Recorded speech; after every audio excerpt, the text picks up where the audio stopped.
Si nous avons des gens dans notre vie qui font des erreurs, nous devons les aider et non pas les juger et les critiquer. Restez avec nous dans Jouissez de votre vie.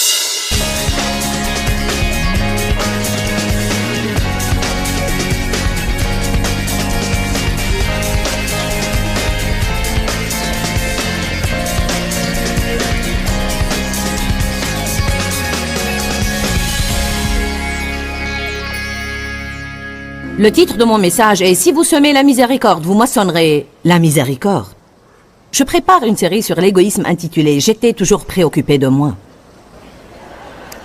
Si vous n'étiez pas là la veille, vous avez raté le message fondamental de l'ouverture. Je crois que c'était une excellente et ointe parole sur les vrais dangers et le problème de l'égoïsme, dépeignant vraiment comment une personne égoïste ne va jamais être heureuse, car tout ce qu'elle a dans sa vie est elle-même.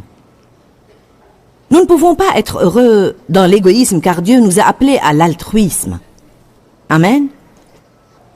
Il n'y a rien dans la Bible qui vous dit de lutter et de vous débattre pour essayer de vous occuper de vous-même et de vous rendre heureux. Elle dit que si vous donnez votre vie et vivez pour rendre les autres heureux et devenez un serviteur, Dieu va alors vous rendre heureux. Vous semez des graines et vous moissonnez une abondance de ce que vous êtes prêt à donner. J'avais été perturbé pour une longue période de la façon dont les gens traitent les gens. Je suis vraiment lasse du jugement, des critiques, de l'opinion de tout le monde. Le manque de véritable charité que je vois parmi les croyants pharisaïques et fanatiques est vraiment pathétique. Je suis aussi surtout lasse, et je veux que vous entendiez ça, je suis surtout lasse de la pression que je ressens des fois dans ma vie et la pression que je sens que nous exerçons les uns sur les autres pour être parfaits. Si vous me convenez parfaitement, si vous ne faites jamais d'erreur, si vous me traitez toujours comme il faut, si vous faites toutes les choses de la façon que je veux, je vais alors vous applaudir et vous recevoir dans ma vie. Et je vais vous aimer, vous apprécier et vous accepter. Mais si vous faites des erreurs, même si je vous laisse rester dans ma vie, la moindre des choses que je vais faire est de vous faire savoir que vous avez fait une erreur. Car nous n'admettons pas que quiconque pense qu'il peut s'en tirer avec n'importe quoi. Car si nous n'établissons pas toutes ces lois, si vous faites une erreur et je vous laisse vous en tirer, alors vous allez probablement la faire à plusieurs reprises. Le seul problème, c'est qu'il n'y a rien de biblique à cette attitude. Nous devons donc apprendre plus sur la miséricorde. Jacques 2,13. Car le jugement est sans miséricorde pour qui n'a pas fait miséricorde. La miséricorde, pleine d'heureuse confiance, chante victoire sur le jugement. Je ne sais pas exactement quelle traduction vous avez, mais le point essentiel dans la Bible dit « La miséricorde triomphe du jugement ». Aux yeux de Dieu, la miséricorde est plus importante que le jugement. C'est très facile, c'est très naturel et normal. C'est une attitude de la chair que de juger les autres et de les juger d'un œil critique. Mais voilà le problème, nous les jugeons toujours d'après nos critères. Nous jugeons toujours les autres d'après ce que nous pensons devoir faire si nous étions dans cette situation. Mais la plupart du temps, nous ne sommes pas dans cette situation et nous n'avons jamais été dans cette situation. Et par conséquent, nous n'avons aucune idée véritable de ce que nous aurions fait, car nous n'en avons pas l'expérience. Avoir des opinions sans expérience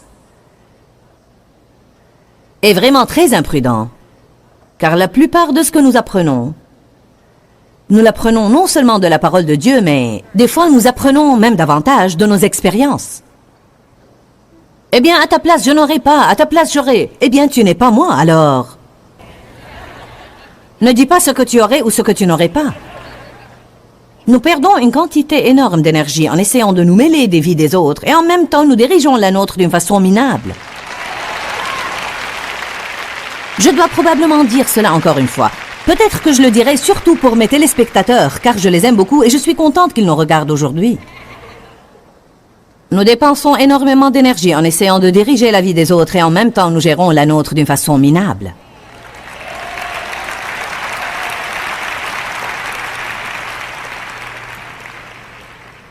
La miséricorde triomphe du jugement. Aux yeux de Dieu, la miséricorde est beaucoup plus importante que le jugement. Même Jésus a dit qu'il n'était pas venu pour juger, mais pour sauver. Si nous avons des gens dans notre vie qui font des erreurs, nous devons les aider et non pas les juger et les critiquer. Ça ne veut pas dire ne jamais corriger les autres. Ça ne veut pas dire ne pas affronter les autres. Je ne parle pas de ne pas faire face aux problèmes. Je ne parle pas de laisser tout le monde vous marcher sur les pieds, vous insulter et vous maltraiter. Mais je parle vraiment de ces cas extrêmes. Et vous discernez par l'Esprit de Dieu quand vous devez affronter quelqu'un. Et vraiment, vous ne devez pas l'affronter pour vous, vous devez l'affronter pour lui. Car si vous laissez quelqu'un vous marcher sur les pieds et vous maltraiter, ou si vous laissez un de vos enfants vous parler avec insolence et vous êtes miséricordieux avec lui, ce n'est pas la miséricorde, c'est ne pas vouloir faire face au problème. Je vais dire une chose et vous pouvez en faire ce que vous voulez. Je crois que beaucoup de relations représentées dans cette salle aujourd'hui et que des multitudes d'autres représentées par les gens qui regardent ce programme maintenant sont vraiment en difficulté.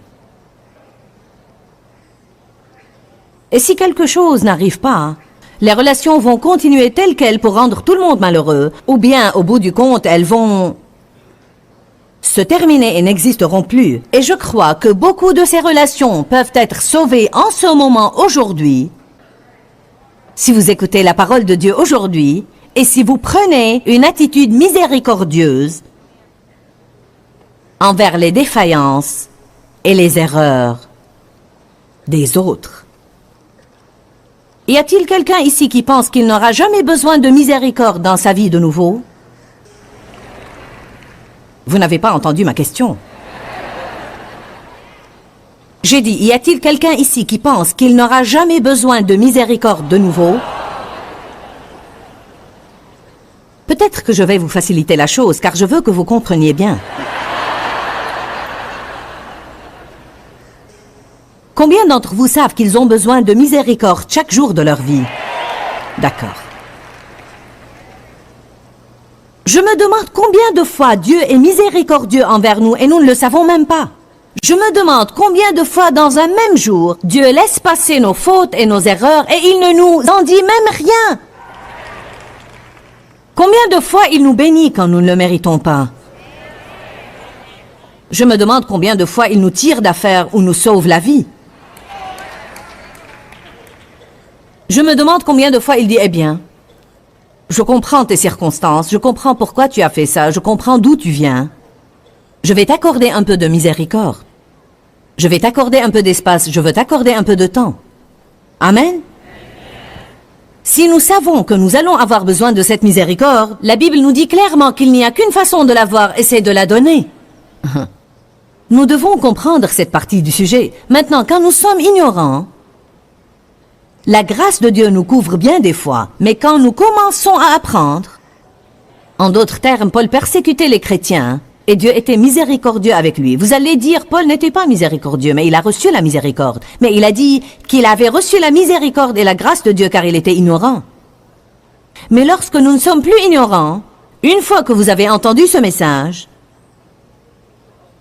une fois que vous avez entendu Matthieu 7 qui dit « Ne jugez pas et ne critiquez pas les autres afin que vous ne soyez pas jugés et critiquez vous-même », une fois que nous avons lu ces passages, alors nous n'allons plus recevoir le même degré de grâce et de miséricorde car maintenant nous devenons responsables de ce que nous savons. C'est une façon de le dire. Voilà une autre façon de le dire. Et écoutez bien cette partie. Dieu ne s'attend jamais à ce que je donne ce que je n'ai pas.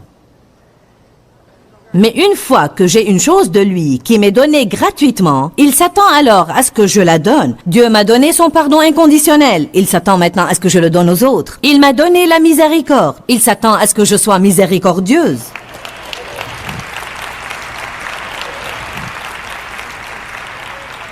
Dieu m'a aimé inconditionnellement. Il s'attend maintenant à ce que j'aime les autres inconditionnellement et ne pas les obliger à mériter et à gagner tout ce que je leur donne. Nous avons lu un passage la veille qui dit que nous devons avoir un esprit indulgent car le Seigneur va venir bientôt. Que nous devons laisser tout le monde voir notre altruisme. Que nous devons avoir une nature aimable et un esprit indulgent car le Seigneur est proche. Qu'est-ce qu'un esprit indulgent? Cela veut dire que vous pouvez supporter beaucoup, que vous n'êtes pas soupolé, que vous êtes patient. Cela peut être une autre façon de dire que nous allons être miséricordieux. Nous devons être le genre de personne que l'on doit pousser et pousser et pousser et pousser pour l'exaspérer. Et non une personne qui regarde une autre personne de travers chaque fois qu'elle fait une petite infraction à ses lois et à ses règles. Et je dis ses lois et ses règles car la plupart des gens font leurs propres lois et règles. La situation est difficile dans la société car cette personne veut une chose et cette autre veut une autre. Celle-ci ne veut pas ce que celle-là veut. Si vous donnez à celle-ci ce que voulait celle-là, celle-ci va se fâcher. Donc c'est comme si vous devez être une sorte de géant relationnel. Une sorte d'Einstein de relation pour vous en sortir parmi les gens et savoir exactement ce que tout le monde attend de vous. Une personne veut que vous parliez, une autre ne veut pas que vous parliez. Quelqu'un veut votre opinion, l'autre ne la veut pas. Ensuite, il y a ceux qui vous demandent ce que vous pensez, mais ils ne veulent pas le savoir et ils se fâchent quand vous le leur dites. Ils me déconcertent vraiment. C'est comme vous savez... Comment puis-je t'aider si tu ne veux pas m'écouter? Vous savez? Je veux que vous entendiez une chose aujourd'hui. Le diable rend les choses suffisamment difficiles aux gens. Nous ne devons pas l'aider. C'est une des choses principales que je voulais dire aujourd'hui. Essayez de faire ce que vous devez faire. est assez difficile à cause de toutes les agressions de Satan, l'oppression et la nature même de la société et tout le facteur de stress qui est dans notre société aujourd'hui. Je répète, le diable n'a pas besoin d'aide. Nous devons nous entraider, pas aider le diable. Allez maintenant. Miséricorde, miséricorde, miséricorde. Alléluia. Je me trouve parfois, même par moments, durant la journée, et c'est juste quelque chose qui se présente dans mon esprit, et beaucoup d'entre vous le font aussi. Je suis dans des situations où je dis miséricorde, miséricorde.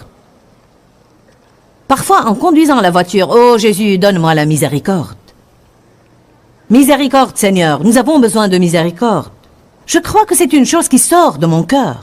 Tout d'abord, c'est un cri pour la miséricorde dans ma vie. Et puis, je pense que c'est une révélation spirituelle sur comment la miséricorde doit affluer parmi le peuple de Dieu. Une fois de plus, je ne dis pas de ne pas faire face aux choses, mais je dis que les gens vont à une extrême ou à l'autre, soit qu'ils s'occupent de tout dans leur vie et doivent fermer les yeux sur certaines choses et laisser passer certaines choses, soit qu'ils ne s'occupent de rien et laissent les gens les insulter et les maltraiter. La chair aime toujours les extrêmes d'une façon ou d'une autre. La chair ne sait rien de l'équilibre et nous avons besoin d'équilibre. Nous devons avoir un discernement qui vient de Dieu pour savoir quand affronter quelqu'un et quand laisser les choses passer. Chaque membre d'une famille a de mauvaises habitudes. Chaque membre d'une famille a de mauvaises habitudes. Chacun de nous. Il y a des choses que Dave fait et il y a des choses que moi je fais. Dieu m'enseigne à travers ma vie quotidienne, juste comme il vous enseigne. Et une des choses que j'ai remarquées, c'est que chaque fois que Dave laisse, nous avons ces armoires où les lumières restent allumées si vous ne fermez pas la porte. Alors chaque fois que Dave laisse la porte de son armoire ouverte, c'est difficile pour moi d'aller simplement fermer la porte de l'armoire. Je dois le lui dire. Pourquoi prenons-nous tout ce plaisir à dire aux autres tout le temps ce qu'ils ont fait de mal et comment nous l'avons arrangé? Tu as laissé ta lumière allumée de nouveau. 3 jours plus tard, tu as laissé ta lumière allumée de nouveau. L'autre soir, tu as laissé ta lumière allumée de nouveau. Mais ce n'est pas vrai. Combien de fois tu vas laisser cette lumière allumée? Amen. Oui, vous devez apprendre à vos enfants de ne pas laisser les lumières allumées dans toute la maison. Je ne parle pas de ce genre de choses. Mais je dis que lorsque nous traitons d'adulte en adulte, nous ne devons pas mentionner chaque petit rien qui ne va pas. Semez la miséricorde, vous allez la moissonner. Qui ne veut pas entendre parler de chaque petite erreur qu'il fait? Qui pense parfois, ne peux-tu pas simplement me couvrir? La Bible dit, la charité couvre. N'est-ce pas? La charité couvre une multitude de péchés. Voilà comment vous pouvez rentrer chez vous et vous entraîner à faire ce que je prêche aujourd'hui. Commencez juste Avant de dire à quelqu'un ce qu'il a fait de mal, encore une fois, tu as laissé tes chaussettes par terre de nouveau. Tu n'as pas remplacé le papier toilette de nouveau.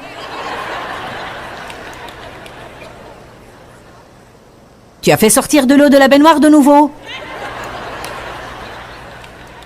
Vous n'allez pas croire combien de petits riens absurdes qui ne changent même rien sont représentés ici même dans cette salle aujourd'hui. Les choses que font les personnes avec lesquelles vous vivez vous rendent vraiment fou. Et savez-vous quoi? Peut-être que si nous nous taisions à propos de certaines d'elles, Dieu délivrerait des gens.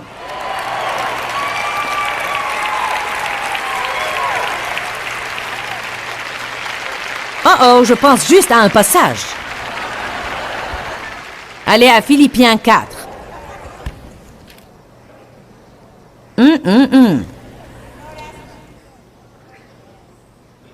Je ne me suis même pas rendu compte que ce passage auquel je viens de penser allait avec celui de l'ouverture de la veille.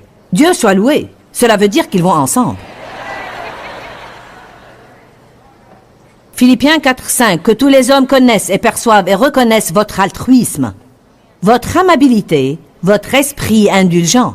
Le Seigneur est proche, il va venir bientôt. Ne vous inquiétez pas et ne vous souciez de rien, mais en toutes circonstances et en tout, par des prières et des supplications, avec des murmures, des plaintes et des complaintes.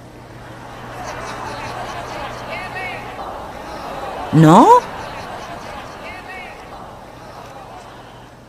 Alors, si je prie et je dis, Dieu, s'il te plaît, j'ai besoin que tu travailles sur Dave à ce niveau, ou j'ai besoin que tu travailles sur un de mes enfants, ou j'ai besoin que tu t'occupes de cette personne. Dieu, j'ai besoin que tu les aides à être plus responsables à ce niveau. Je prie Dieu et je me fie à toi, car je ne peux pas les changer. Quelqu'un peut avoir une révélation qu'il ne peut pas changer les gens? Dieu seul peut changer les gens. Vous pouvez établir des règles et des lois, et vous pouvez tracer vos petites lignes et votre petite boîte où ils doivent vivre pour vous rendre heureux. Mais si le cœur n'est pas changé, écoutez-moi bien, d'une façon ou d'une autre, ils trouveront un moyen de sortir de votre boîte.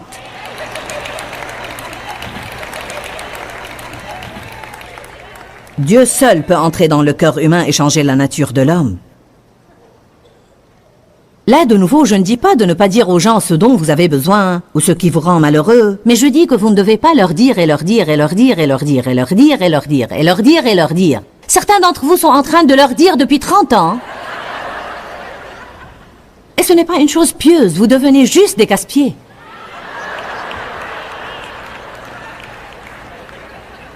Oh.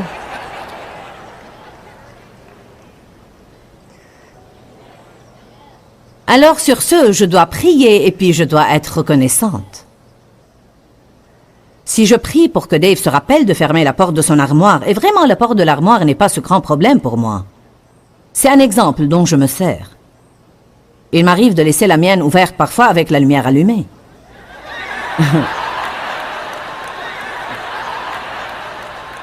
ou n'importe quoi. En ce moment, je me sens si aimante envers Dave, je ne peux pas penser à une chose qu'il fait qui mérite.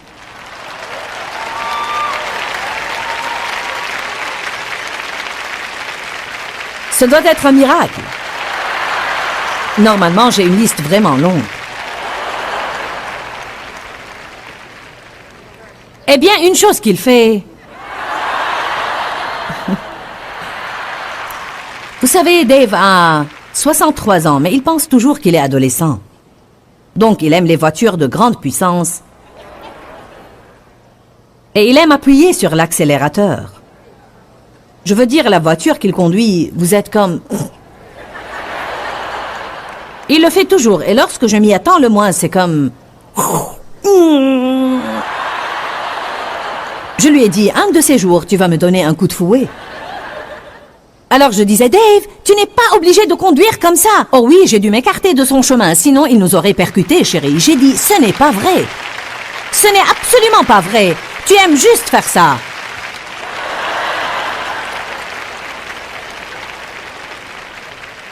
Eh bien, ça m'embête vraiment et je voudrais qu'il ne le fasse plus. Mais il l'a fait toute sa vie et mes plaintes ne vont pas le changer. Alors voilà mon opinion. Quelle que soit la chose qui vous irrite dans une autre personne, priez à son propos. Mais alors vous devez prier et remercier Dieu parce qu'il œuvre et il la change. Vous ne pouvez pas prier et ensuite continuer d'embêter la personne parce que cela contredit vos prières. Est-ce que quelqu'un peut louer Dieu ce matin?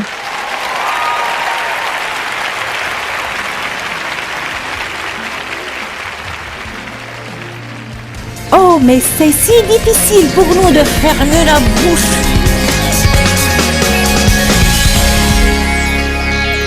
Si vous êtes une de ces personnes parfaites qui ne font jamais d'erreur, je suis navrée de vous avoir fait perdre votre temps aujourd'hui car je sais que vous n'aviez besoin de rien de ce que je vous ai dit. Mais si vous avez vraiment besoin de miséricorde de temps en temps, comme moi, alors je veux juste vous dire, si vous êtes prêt à semer la miséricorde dans la vie des autres, vous allez moissonner la miséricorde. Nous devons apprendre plus sur la miséricorde. D'abord, nous devons recevoir la miséricorde de Dieu, et ensuite nous devons montrer de la miséricorde envers les autres, non pas jouer de la comédie, mais comme une attitude de cœur. Vous savez, je me suis rendu compte que j'ai tant de défauts moi-même, et que j'ai besoin de la miséricorde de Dieu et des autres. La Bible dit, si vous semez la miséricorde, vous recevrez la miséricorde. Je veux répéter de nouveau ce que j'ai dit. Recevez la miséricorde de Dieu, car vous ne pouvez pas donner une chose que vous n'avez pas. Si vous n'êtes pas une personne parfaite et vous avez besoin de la miséricorde de Dieu, il attend, cherche et désire être miséricordieux envers vous. Mais vous devez être prêt à la recevoir. Et ensuite, ce que vous recevez, Dieu s'attend à ce que vous le donniez abondamment. La Bible dit, vous avez reçu gratuitement, donnez gratuitement. Votre vie va être tellement améliorée. Votre niveau de joie va augmenter radicalement lorsque vous commencez à être moins légaliste et plus miséricordieux. La parole de Dieu est notre arme offensive pour pourchasser l'ennemi et lui dire « Tu ne vas pas diriger ma vie, peu m'importe ce que je ressens, ou bien ce qu'est ma nature naturelle. Ma nature naturelle a été remplacée par la nature de Dieu et je vais être comme Dieu dans toutes mes voies. Je vais me nourrir de la parole de Dieu car il y a la vie dans la parole. Que Dieu vous bénisse. À très bientôt. » Pourquoi Seigneur, pourquoi? Dans ce livret, Joyce Meyer nous enseigne à travers la parole comment être délivré de la confusion. Pour obtenir ce livret gratuitement, écrivez-nous à Joyce Meyer, boîte postale 40095-6300 Larnaca, Chypre. Ou bien visitez notre site web www.joycemeyer.org/fr.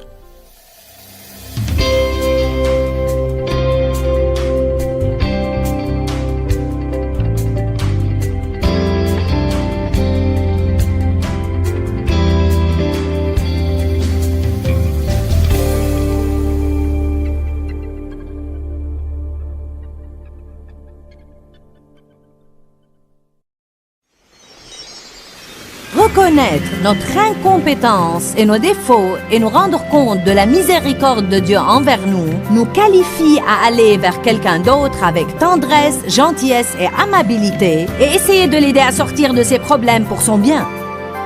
Restez avec nous dans Jouissez de votre vie.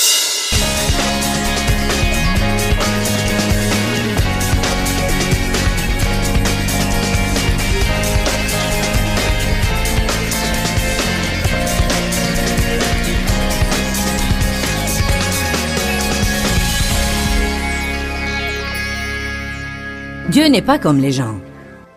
Peut-être que vous avez été élevé par des gens qui ne vous ont pas montré de miséricorde, mais Dieu veut vous la donner. Cela ne signifie pas que Dieu ne va pas nous châtier ou ne nous corrige pas. Il le fait. Dieu m'a donné un exemple à travers mon fils qui a maintenant 24 ans et qui supervise toute une branche des ministères de Joyce Meyer. Mais à l'époque où Dieu a commencé à m'apprendre cela, Danny n'avait que 10 ou 11 ans et il était très indiscipliné. Il a un côté qui aime vraiment s'amuser. Et il est joyeux par nature. Et il a en même temps un côté discipliné en ce qui concerne les affaires. À l'époque, il avait l'air d'être insouciant, sans aucune discipline. Et il voulait juste s'amuser. Il ne se souciait absolument de rien. Tant que c'était amusant, c'était bien et super. Je l'envoyais pour balayer le porche et je le voyais danser avec le balai. Nous avions fait tout notre possible pour lui apprendre un peu de discipline et nous lui avions donné une liste de règles. Si tu suis les règles, tu auras une étoile. Si tu as assez d'étoiles, tu auras un cadeau. Vous savez le système. Ce n'est pas mal pour essayer d'apprendre les valeurs à nos enfants, mais bien des fois nous appliquons ce même système sur nous-mêmes dans notre relation avec Dieu. Nous n'avons pas nécessairement des étoiles quand nous faisons le bien, car tout le bien que nous faisons est en fait une manifestation du Saint-Esprit faisant le bien à travers nous. Et pour commencer, ce n'est même pas de nous. Donc ce que nous pouvons faire, c'est glorifier Dieu. Et si nous faisons des erreurs, il faut demander à Dieu de nous donner la miséricorde. Alors tout est de lui et rien ne nous doit être attribué. Amen. Si j'échoue, c'est de ma faute. Et si je suis bon, c'est à cause de toi. Car c'est toi qui me rends bon. Donc, nous essayons de lui apprendre la discipline et il avait des règles accrochées à sa porte. Comme fais ton lit, sors les poubelles, fais la toilette au chien, vous savez, blablabla. Et le Seigneur m'a fait comprendre un jour comment la charité inconditionnelle et la vraie relation fonctionnent. Il a dit, si le brute du quartier poursuit Danny, et il arrive en courant à la maison criant que le brute du quartier a pris sa balle et l'a envoyée dans l'égout, tu ne vas pas dire, oh Dave, j'entends notre fils appeler au secours. Je crois que le brute du quartier le tourmente de nouveau. Laisse-moi courir vite en bas pour vérifier sa liste. Et voir s'il a fait ce qu'il devait faire. Et si c'est le cas, tu peux sortir l'aider. Mais s'il n'a pas fait ce qu'il était censé faire, alors tant pis pour lui. Dieu s'est servi de cet exemple pour m'apprendre qu'il n'est pas comme ça avec nous. Je suis son enfant. Et nous avons une relation. Et oui, je fais des choses vraiment bêtes. Des jours, je dis, je n'arrive pas à croire que j'ai agi de la sorte. Je n'arrive pas à croire que je suis restée ici à m'apitoyer sur mon sort, alors que j'ai ce ministère mondial et que j'enseigne aux autres, ne vous apitoyez pas sur votre sort. Je n'arrive pas à croire, Dieu, que je suis tombée dans ce piège diabolique de nouveau. Quand je demande l'aide à Dieu, il ne me dit pas, eh bien, laisse-moi vérifier ta liste. Il me châtie, il me corrige, il ne me laisse pas m'en tirer tout simplement, mais il n'arrête pas de me donner son aide pendant ce temps.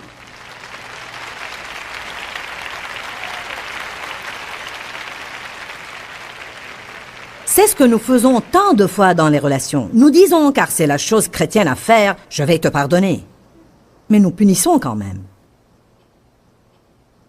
Je vais te pardonner, mais je ne vais pas t'inviter à ma soirée. Je vais te pardonner, mais je ne vais pas t'offrir un cadeau de Noël cette année. Et si je vais t'en offrir un, ça ne va pas être cher.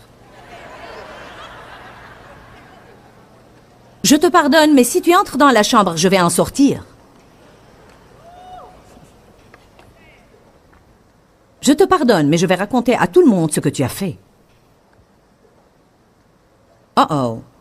Voyez-vous ce dont je parle ici aujourd'hui, l'essence de ce que j'essaie de dire n'est même pas la miséricorde en tant qu'acte, mais la miséricorde en tant qu'attitude. C'est une attitude du cœur que nous devons prendre et que nous devons pratiquer les uns envers les autres.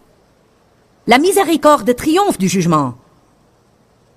Est plus importante que le jugement. Vous allez être plus heureux si vous êtes plus miséricordieux. Le savez-vous? Dites tous, je vais être plus heureux si je montre aux autres plus de miséricorde. Combien d'entre vous croient qu'ils vont être plus heureux? Matthieu 7:1, ne jugez, ne critiquez, ne condamnez point les autres, afin que vous ne soyez jugés et critiqués et condamnés vous-même. Car juste comme vous jugez et critiquez et condamnez les autres, vous serez jugés, critiqués et condamnés. Et conformément à la mesure avec laquelle vous mesurez aux autres, l'on va vous mesurer de même. Pourquoi regardes-tu de l'extérieur la très petite paille qui est dans l'œil de ton frère et n'aperçois-tu pas et considères la poutre qui est dans ton œil? C'est peut-être la traduction simplifiée, je ne me rappelle pas exactement, qui dit « Pourquoi essaies-tu d'enlever le cure-dent de l'œil de ton frère alors que tu as un poteau de téléphone dans ton œil ?» Nous sommes aussi stupides que ça. Nous essayons de nous occuper de ces petites choses mineures dans la vie des autres qui nous irritent, alors que nous avons ce grand retentissant et terrible problème dans notre vie, auquel nous ne faisons même pas attention. Comment peux-tu dire à ton frère « Laisse-moi ôter la paille de ton œil » alors qu'il y a une poutre dans ton œil? Hypocrite! Ôte premièrement la poutre de ton œil, et alors tu verras comment ôter la paille de l'œil de ton frère. Que veut-il dire là? Jusqu'à ce que tu aies vu tes propres défauts et que tu en sois humilié, tu ne sauras jamais aider ou t'occuper de quelqu'un d'autre. Car reconnaître notre incompétence et nos défauts et nous rendre compte de la miséricorde de Dieu envers nous, nous qualifie à aller vers quelqu'un d'autre avec tendresse, gentillesse et amabilité et essayer de l'aider à sortir de ses problèmes pour son bien.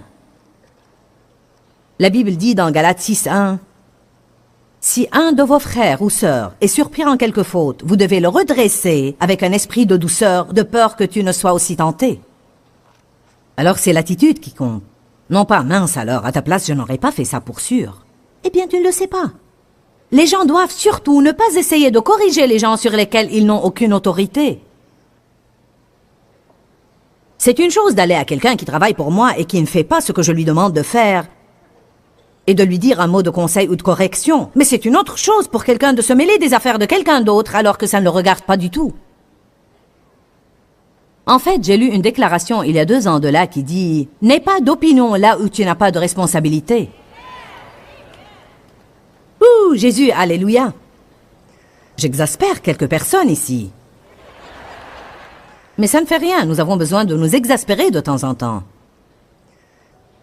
Hypocrite! Ôte premièrement la poutre de ton œil et alors tu verras comment ôter la paille de l'œil de ton frère. Vous avez reçu gratuitement, donné gratuitement. Quelle est la miséricorde? Écoutez cette définition, j'aime ça. Webster's dit que c'est une gentillesse qui dépasse ce qui peut être attendu ou exigé par la justice. En d'autres termes, la miséricorde n'est pas du tout juste. Elle est complètement insolite. C'est pourquoi devrais-je être bon envers toi après ce que tu as fait?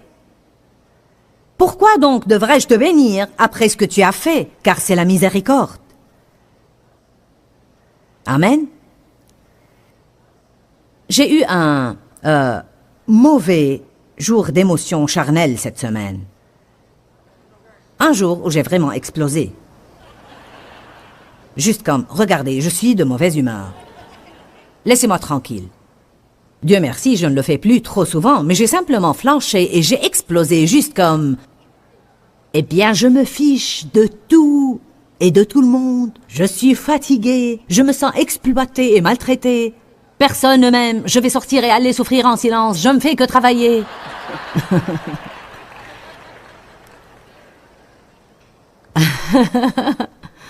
Avez-vous jamais des jours comme ça? Avez-vous jamais eu une vie comme ça? Non, non. Maintenant, voyez, la bonne nouvelle, c'est que j'étais comme ça tout le temps. Donc, je ne suis pas là où je dois être, mais je ne suis plus là où j'étais. Voilà la chose. En fait, j'étais encore comme ça quand je me suis embarquée dans ce voyage. Oh oh, maintenant j'ai un problème, car je devais me lever la veille et être jointe. Et puissante, et redoutable, et aimable.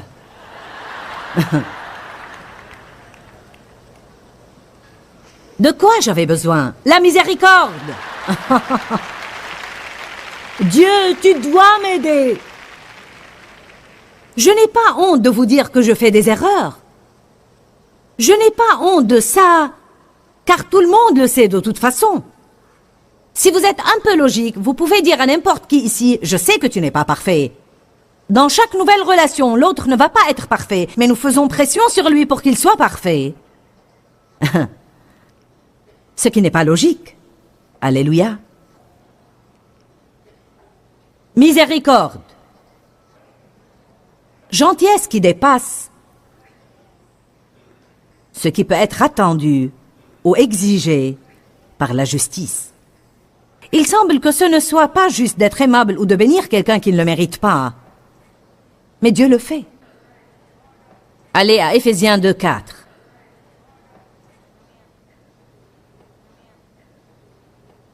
Y a-t-il quelqu'un là aujourd'hui qui peut penser à une relation qu'il a et où il doit être plus miséricordieux? D'accord. Y a-t-il quelqu'un là aujourd'hui qui sent en fait qu'il est Une des personnes à qui Dieu dit « Si tu vas sortir d'ici » et prendre une attitude plus miséricordieuse dans cette relation, la relation pourrait être sauvée. Amen. Savez-vous ce qui cause la rupture des relations? Le fait de tenir compte des fautes qu'une personne fait et de méditer sur elles. Méditer sur elles jusqu'à ce qu'elles deviennent si grandes qu'il ne s'agit plus que de ça. Combien les choses pourraient être différentes si en fait nous tenions compte et vraiment faisions attention et méditions sur toutes les petites choses que quelqu'un fait de bien. Mais celle-ci défile si vite et puis il fait une erreur et nous commençons. Toute la journée, toute la nuit et 3 jours plus tard nous disons. À l'intérieur de nous, nous disons « Je n'arrive pas à le croire, tu sais, j'avais un besoin et tu n'as pas satisfait mon besoin. » Comment je sais tout ça? Parce que j'ai de l'expérience.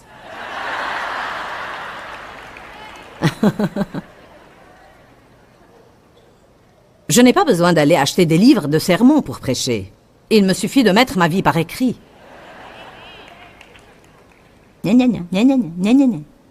Vous savez, j'avais essayé exprès. J'ai demandé à Dieu de m'aider. J'ai dit, Dieu, aide-moi à vraiment remarquer toute bonne chose que quelqu'un fait et d'en faire tout un plat. Qu'arriverait-il si nous commencions à faire tout un plat de toutes bonnes choses que quelqu'un fait? Mais nous ne faisons pas tout un plat des bonnes choses. Nous n'en tenons même pas compte comme si elles n'étaient pas importantes du tout. Mais quand survient une petite menue infraction à nos lois et règles, nous en faisons tout un plat. Je vais prier pour vous, priez pour moi. Commençons vraiment à remarquer les bonnes choses que les autres font. Mentionnons-les. C'est ce qui guérit les relations et les rend profondes et solides. L'édification, et non la démolition. Édifier veut dire bâtir. Encourager veut dire aider à avancer au niveau supérieur.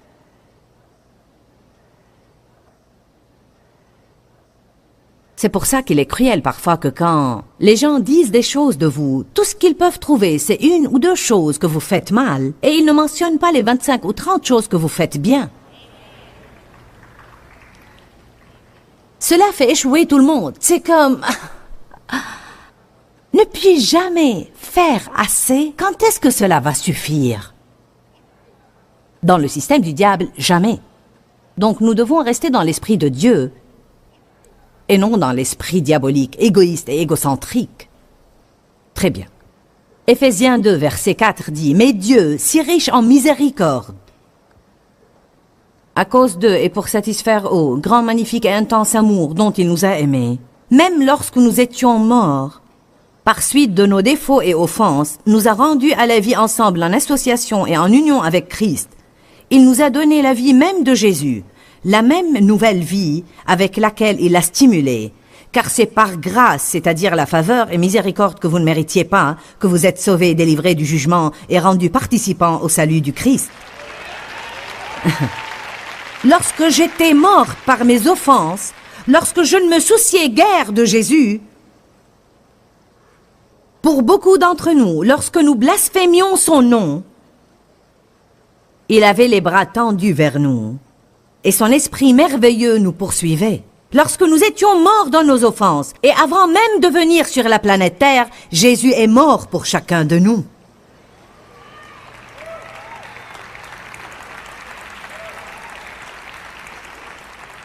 Et non seulement est-il mort pour moi quand j'étais morte par suite de mes péchés et de mes offenses, mais il nous a ressuscités ensemble avec lui et nous a fait asseoir avec lui, nous a donné des places partagées avec lui dans le royaume céleste surnaturel. Alors non seulement a-t-il dit « je vais vous pardonner », non seulement a-t-il dit « je vais mourir pour vous », mais il a dit « je vais vous intégrer dans ma position dans les lieux célestes ». Vous pouvez avoir un niveau de vie haut et non pas bas. Alléluia! Il nous a ressuscités ensemble avec lui et a dit « Asseyez-vous là à côté de moi, sur mon trône, dans mon royaume céleste. » Mais Dieu, je ne le mérite pas. C'est ce qui est si merveilleux. C'est ce qui nous fait aimer Jésus tellement. Et savez-vous ce qui va vous attirer des amis et amener les gens à vous aimer? si vous avez avec eux cette même attitude que Jésus avait avec vous. Hébreux 4, 15, 16 dit « Nous avons un souverain sacrificateur qui compatit à nos faiblesses et à nos infirmités. » Je crois que les gens ont besoin de compréhension. Je sais que c'est une chose dont je suis affamé dans ma vie. Et ce doit être une chose dont nous avons besoin, car la Bible dit que Jésus nous comprend. Pourquoi la Bible nous dit qu'il nous comprend si nous n'en avons pas besoin? Combien d'entre vous sentent qu'ils ont besoin de quelqu'un qui les comprenne? Une jeune maman me disait hier, « Je veux juste que mon mari comprenne ce que c'est que d'être là toute la journée avec les enfants. » Même si vous ne comprenez pas, hommes, dites aux femmes que vous comprenez. Je ne vous dis pas de mentir, mais juste imaginez. Donnez-leur ce dont elles ont besoin. Chérie, je sais que ce n'est pas facile d'être là toute la journée. Ne dites pas, qu'as-tu fait toute la journée? Tu es à la maison toute la journée, qu'as-tu fait? Essayez de rester là pour quelques jours et vous verrez ce qu'elle fait. Amen. Monsieur, maman, peut-être devriez-vous essayer cela. Eh bien, je suis celui qui sort, qui conduit dans l'embouteillage et qui supporte le patron toute la journée. Mais vous n'avez pas changé 14 couches pleines de diarrhée, nettoyé morve et bave, et chaque fois que vous nettoyez la maison, quelqu'un va mettre du désordre et vous devez remettre de l'ordre. Nous avons tous nos problèmes dans la vie. Oui, il y a un côté qui doit être compris chez l'homme, il y a un côté qui doit être compris chez la femme, il y a un côté qui doit être compris également chez les enfants. Tout le monde sollicite et veut la compréhension, et surtout les femmes. La nature féminine, pour une certaine raison, en a le plus besoin. Elles ont plus besoin de « je comprends ». Nous avons un souverain sacrificateur qui compatit à nos faiblesses et à nos infirmités, car il a été tenté en toutes choses, juste comme nous, mais sans commettre de péché. Donc, approchons-nous avec assurance du trône de la grâce, afin d'obtenir miséricorde. Miséricorde pour nos échecs. Soyons miséricordieux. Je peux dire une chose de Dave. Dave est miséricordieux. Il n'est pas le genre qui garde de la rancune ou des choses contre nous. Je peux agir d'une façon ridicule et puis dire « je suis désolé ». Et il dit « d'accord, continuons ». C'est du passé maintenant. Je suis celle qui avait tendance à dire « ne pense pas que tu vas t'en tirer si facilement ». Mais je surmonte la chose. Je fais mieux. Je ne suis pas là où je dois être, mais je ne suis plus là où j'étais. Qui est sur la même voie que moi. Nous grandissons. Alléluia. Je me rappelle quand nous nous étions d'abord mariés et je refusais de parler à Dave pour des jours. Il me disait, tu ferais mieux de me parler aujourd'hui car la semaine prochaine tu vas me parler. Et tout ce que tu fais, c'est de perdre toute une semaine. Maintenant, c'est la logique masculine, mais elle n'avait rien fait à mes émotions. Car voyez-vous, je n'avais pas envie de lui parler. Mais il a dit, en ce même temps, la semaine prochaine tu vas me parler. Pourquoi ne pas me parler aujourd'hui? C'était logique. Mais nous avons du mal à être logiques quand nous sommes furieux.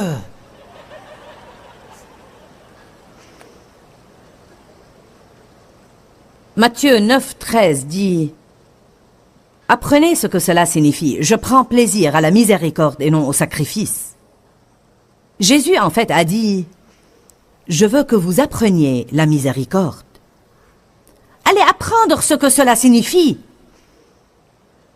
N'obligez pas les gens à vous apporter des sacrifices et à payer leurs erreurs, mais donnez-leur miséricorde. Quand vous faites une erreur, recevez la miséricorde de Dieu. Peut-être que vous n'avez pas le don de la miséricorde, mais vous pouvez prendre une attitude miséricordieuse. La Bible dit dans Romains 12 que certaines personnes ont un don de miséricorde. Elles sont nées miséricordieuses.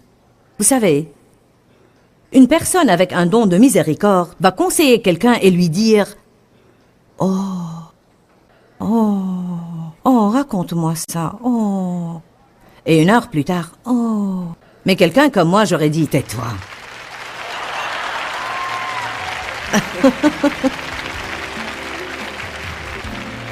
Il m'a suffi d'un seul regard et j'ai compris quel est ton problème. Je n'ai pas besoin d'écouter l'histoire.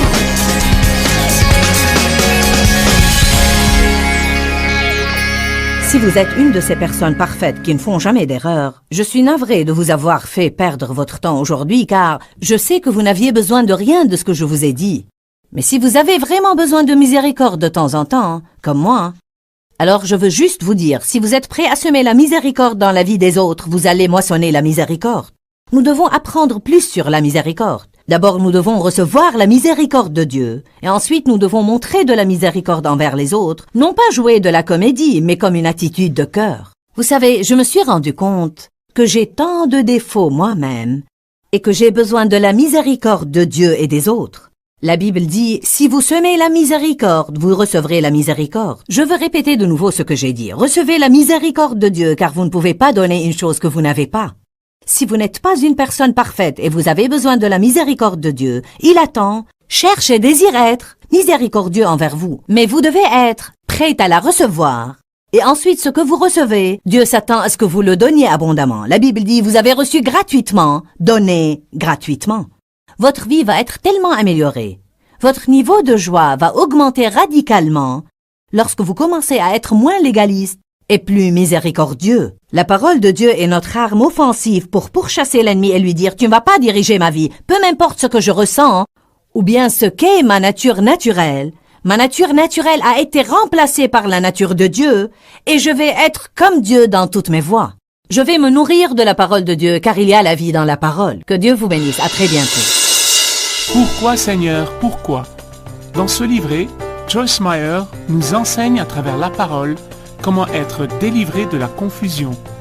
Pour obtenir ce livret gratuitement, écrivez-nous à Joyce Meyer, boîte postale 40095-6300 Larnaca, Chypre. Ou bien visitez notre site web www.joycemeyerme.org/fr.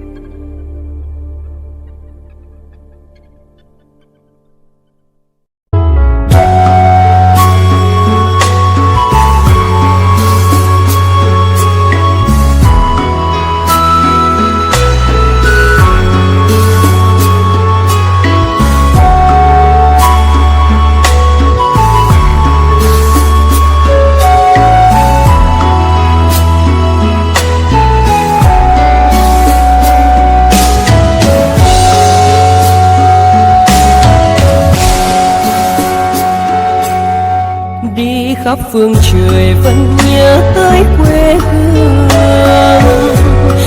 Người về đây thăm làng trù quê mẹ và làng sen quê cha, xúc động bồi hồi người rơi giọt lệ, thương mái nhà tranh thương đất mẹ nghèo.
I feel like I'm losing my mind. Is everybody in the world blind? Please, Lord, give me a sign, a sign.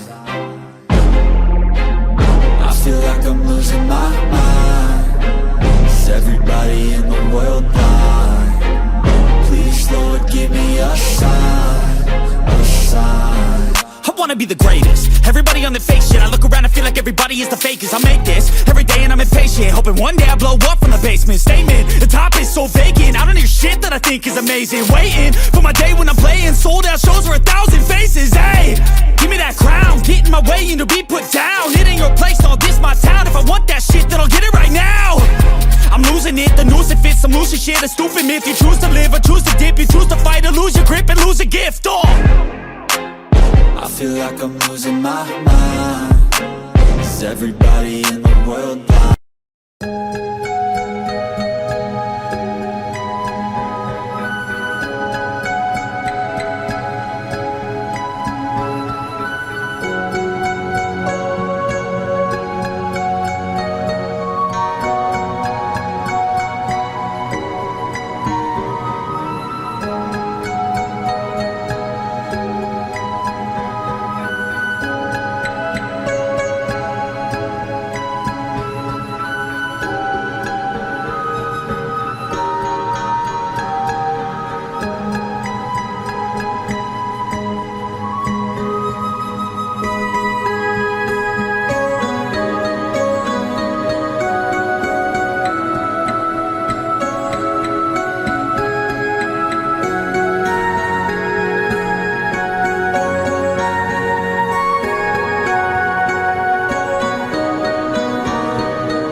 I feel like I'm losing my mind.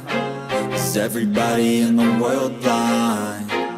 Please, Lord, give me a sign, a sign. I feel like I'm losing my mind. Is everybody in the world blind? Please, Lord, give me a sign, a sign. I wanna be the greatest. Everybody on the fake shit. I look around and feel like everybody is the fakest. I make this every day and I'm impatient, hoping one day I blow up from the basement. Statement, the top is so vacant. I don't hear shit that I think is amazing. Waiting for my day when I'm playing sold out shows for 1,000 faces. Hey, give me that crown, get in my way and to be put down. It ain't your place, all this my town. If I want that shit, then I'll get it right now. I'm losing it, the noose it fits. Some lucid shit, a stupid myth. You choose to live or choose to dip. You choose to fight or lose your grip and lose a gift. I feel like I'm losing my mind. Is everybody in the world blind? Please, Lord, give me a sign, a sign. I feel like I'm losing my mind. Is everybody in the world blind? Please, Lord, give me a sign, a sign. Yeah. There's no mercy in this world, just hunger-thirsty persons in different versions. Each new update, that shit worsens. Why? Pull back the curtain and you'll see the different vermin. We all have different burdens that all seem to cause disturbance. Yo, so do me a favor, don't treat me like a neighbor. Don't need the different flavors of your problems just to savor.